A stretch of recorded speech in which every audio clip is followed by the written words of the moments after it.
গুজব তৈরি হয়েছিল এই ওয়াকফ যে বোর্ড, ওয়াকফ যে সম্পত্তি, সেই সম্পত্তিকে কেন্দ্র করে।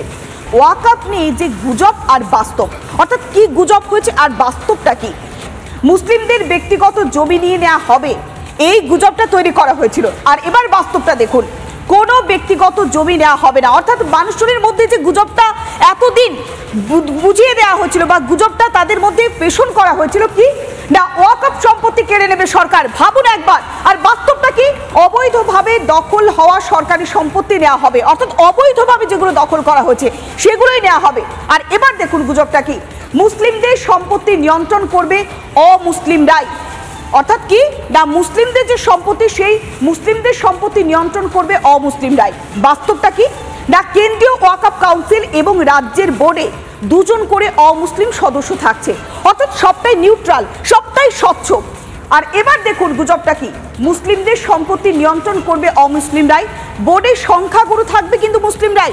ভাবুন একবার, যে বোর্ডটা তৈরি করা হচ্ছে সেখানে কিন্তু মুসলিমরাই সংখ্যাগুরু।